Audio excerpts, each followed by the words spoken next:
Guys, welcome back to my channel. It's me, Kagam. Okay, so in today's video, we're going to be talking about Chanel and their lawsuits. Chanel loves a lawsuit. It's never met a lawsuit that it does not like. Please make sure you watch until the end of the video because we're also going to discuss something Chanel have done. It's recent. I think it's actually a huge shift for them as a brand, and I need to know your opinion. So watch all the way to the end, guys, okay? So you don't miss out on this thing that we also need to discuss. So make sure that you keep watching. If you love luxury shopping and all that jazz, this is the place for you. Okay, so Chanel sued a bunch of Amazon sellers in 2017. It's from 2017. They won. The reason I'm bringing it up now is because the tactics that Chanel used in this lawsuit are insane. So basically, Chanel, okay, I'm laughing. This is not funny. People lost their livelihoods over this lawsuit. So I really need to stop laughing. Chanel essentially sued a bunch of sellers who they said were selling fake, counterfeit, and replica items. This is really important. All three are completely different. I know. You'd think replica and fake are the same thing. Sorry, replica and counterfeit are the same thing. They're not.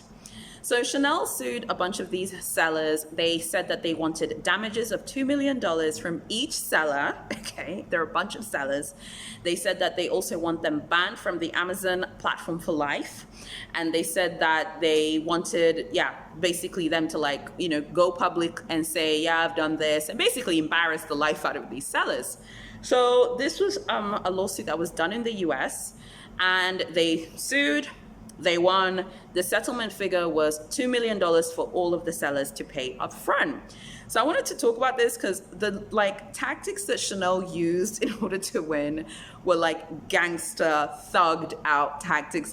I'm talking The Godfather guys, Goodfellas. They were a mafioso in their approach. They give 0 Fs, and these are the types of things that they did that you need to know about. One of the first things that Chanel did was they organized this new department essentially in Chanel called the Internet Enforcement Team.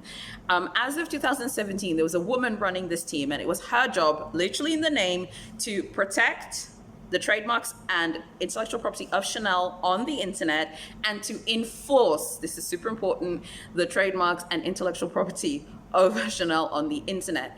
I actually just watched a video from Amaya Luxe about Hermes and how they're probably going to be going after sellers very soon, luxury resellers that is. Make sure that you watch the video. I'll link it in the description below. And then I was reading this case and I was oh my gosh, the way Chanel approaches handling their business is just completely different to other brands. So they set up this internet enforcement team. This internet enforcement team had a bunch of people in it. The internet enforcement team hired, private investigators, guys, to actually pretend that they're real clients, order products from Chanel, from the sellers, I beg your pardon, and be hey, I want that Chanel whatever that you're selling. Oh yeah, the counterfeit. Yeah, I want that one. Can you send it to me? And then they send it to them. They did this for ages to establish a pattern, and then they took them to court and sued them, and naturally they won. The fact that they went out and hired private investigators, they had this internet enforcement team, they have their own in-house legal team, they have an outside legal counsel team as well. It's completely wild. It's just it was blowing my mind reading this because I was I knew Chanel was serious, but I didn't know they were serious enough to hire PIs.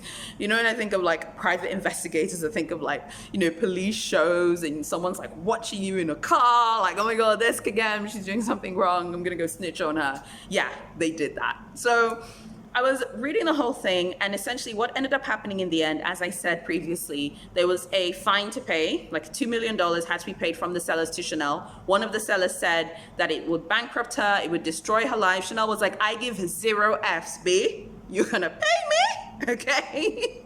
So one of the sellers said that she made $48 from selling counterfeit Chanel products on Amazon. Chanel was don't care, pay me. Another seller basically talked about how her life was ruined, as I said previously. Chanel was I don't care, pay me. So many sellers had these stories of how they didn't even really make money. It was just something that they were doing to make some extra money. Chanel does not care. Chanel got paid. All of the sellers have been banned from Amazon for life. For those of you who don't know, if you're a seller on Amazon and you get banned, that means when you use a different IP address to log in, you're still banned, B. Okay, because they know it's you. They have the AI, artificial intelligence, and they have the technology to know who's lying and who's not lying. So that's a stunning blow. Amazon is responsible for like 40 to 50% of US e-commerce sales. That is insane. America is the largest e-commerce market in the world. Imagine being banned from the largest e-commerce market in the world via Amazon, because Amazon is responsible for half of the online sales in the US. That is not a good look. So Chanel knew what they were doing. They're like, okay, don't worry about it. Since you got some money because you're infringing on our trademark, okay, I will ensure that you will not be eating again. This is the like true caveman Neanderthal approach of doing things. Like, I'm living, you're dying, I don't care. I mean, what do you guys think? Do you guys think that's over the top? Do you think it's nasty? Do you think it's cruel? Or do you think it's just business, like mafioso style? I think it's a mixture of everything. I think that Chanel, well, it's a brand, but I think that Chanel's approach is essentially, they're using the replica / counterfeit market as a way to stop people from also doing reselling. It's actually very clever if you think about it, because not only are they going after people who are making counterfeits, they're essentially frightening luxury resellers. I'm not talking about people who are selling one bag or one wallet. That's not what Chanel's going after. Chanel's not going to come and sue you. But if you're someone who's constantly reselling Chanel is going to come and sue you very soon. They're going to come for your wig very soon. So the question here is like, what do you guys think about it? Do you think it's unfair? Do you think that Chanel should just like chill out? We do think that Chanel should come up with a strategy. They're not going to, by the way. Chanel is not like other brands. At least at LVMH and at Kering, they are trying to get a solution for luxury reselling. Chanel will not do this. I do not think we're going to see it in our lifetime. As long as the Wertheimer family own Chanel, and they will own Chanel, they've owned it for decades. They're never going to sell it, ever. That's not going to happen. So where does that leave Chanel with their lawsuits? Chanel doesn't care. They will sue anyone who is counterfeiting aggressively and luxury reselling aggressively into biblical times. You will be living in the Tower of Babel, okay, by the time that they're finished with you. As you can tell from the Amazon example, because not only did they go after those sellers, they made sure that they got banned from the Amazon platform, which means these people can't feed their families. It's ruthless, it's cold-blooded, but hey, it's efficient and it's business. You were infringing on the trademark of Chanel, you are going to be punished. I have a trademark. I've been through the process of applying for a trademark in my country, Tanzania. It is onerous, it's expensive, it takes forever to get a trademark. So I can kind of see how someone could or a brand in Chanel's case could be like, no, B, you're not going to be infringing of our trademark without paying us. Like, that's not going to happen. And second of all, we're not even going to give you the opportunity to pay us because we're not going to allow you to infringe on our trademark. I've also been through the experience of copyright infringement as well. I've had people, like for one of my previous brands that I created and I launched myself, I've had people create fake Facebook pages pretending that they're our brand, take our logo and like change like a letter and say that they're us, take some of the images that we've created and like repost them and like edit them. I've been through all of that. I've experienced it. It really, really sucks. And it's absolutely terrible to have someone take your logo to infringe on something that you actually created. I'm not talking about a picture. I'm saying like the logo itself, to have someone infringe on that. So I remember contacting, this is a few years ago, but I remember contacting the owners of these pages like, hey, I'm actually the owner of this trademark. I'm the owner of this brand. You're infringing on my trademark and you're infringing on my copyright. Like, you need to cease and desist now, or we're going to see you in court. Normally that was enough to get people to stop doing that. So obviously these sellers have received cease and desist before. I don't believe that Chanel just rock up there with private investigators and tell them like, we're gonna sue you. It's not really like that. They've received cease and desist. They probably just kept selling, kept flogging because they thought they were protected by Amazon. Well, now they've learned that they're not. Chanel absolutely love lawsuits. They have sued a seller on eBay before for $56 million. I don't know what happened with that case. I was trying to find out more information, but they did sue someone on eBay for $56 million. Chanel will sue you. So what Chanel have proven is they tend to go after counterfeiters and luxury resellers who resell prolifically. So if you're just like flogging a bag on like Vestiaire Collective or something like that, you're one person, you're not doing it as a business. The moment you start doing it as a business, you start creating like your own image for yourself, Chanel are going to come for you, okay? Chanel gonna come for you. Please make sure that you have your ducks in a row and make sure that you can pay for a lawyer. If you cannot pay for a lawyer, do not create a luxury resale business, because all of these brands have in-house counsel, they have outside counsel. They will sue you into biblical times. Guys, I am not playing around. You'll be running around with the Pharisees, okay? By the time that they're finished with you, particularly Chanel. LVMH and Kering are not as litigious.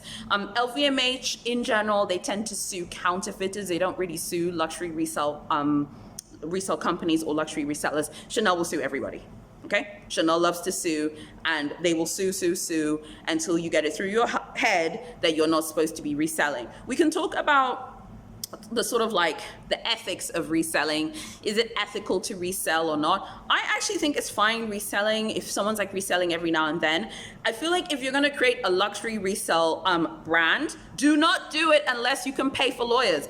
My younger sister's a lawyer, okay? Lawyers are expensive, lawyers get paid. So unless you can pay for a lawyer, don't do this, because once you're in Chanel's crosshairs, Chanel will go after everything you have. Chanel are very serious, they're very aggressive. Chanel are not like Louis Vuitton or Fendi, who I love both of those brands, but they'll take the L. Chanel is not taking the L, they're gonna sue you. That kind of reminds me of some other trademark stories. I think the most famous one in fashion we can think of right now is probably Christian Louboutin going in on Zara, going in on this other brand called I think it's Van Halen or Van Haren.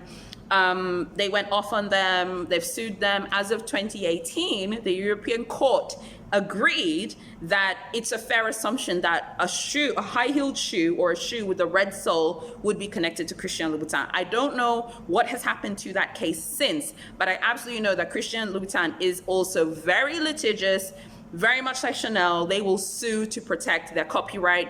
Louboutin himself said that he actually got a trademark for that, for the whole red sole thing on a shoe years and years ago. So he's like, I'm just protecting my trademark. I don't know why people are going in on me when I'm protecting a trademark, which he was granted. So we could talk about, is it fair for someone to give a trademark for a specific shade of red on a shoe? Yes or no? Well, the judge gave him one. It is within his right to, protect his trademark. We can talk about the tactics that they use at another time, but he's absolutely within his rights to do so. Another example I can think of super quickly is the cartoon Rick and Morty. It's like an adult cartoon. You've probably seen tons of GIFs of it on Giphy and TikTok. So the creators sued a super fan who made like a pop-up store or pop-up bar, I beg your pardon, that was inspired by the cartoon. The creators are like, no ma'am, you're not gonna do that, and they shut it down. And people are really angry at them, like, oh my God, they're just like super fans, they love the brand, how can you do that? It's like, yeah, but they could be making money from it. He was like, I'm not making money from it. They're like, yeah, but you could. And that's the point. You could. Someone could come with money later. Someone could come with a donation for the party, for things that you're spending, to put the party or the pop-up bar on. It's a super interesting issue. Chanel, out of all luxury brands, are the most litigious luxury brand out there. And I think that their tactics that they've used that I just explained are just fascinating to me as an entrepreneur. Don't worry, I wasn't litigious and I wasn't tough. I just sent a simple cease and desist, and I told them to please just stop infringing on my trademark, stop infringing on my copyright, and stop copying the things that we're doing. That's all I need you to do. The moment they stop doing that, it's all good. It's happy days. Everyone can carry on with their day.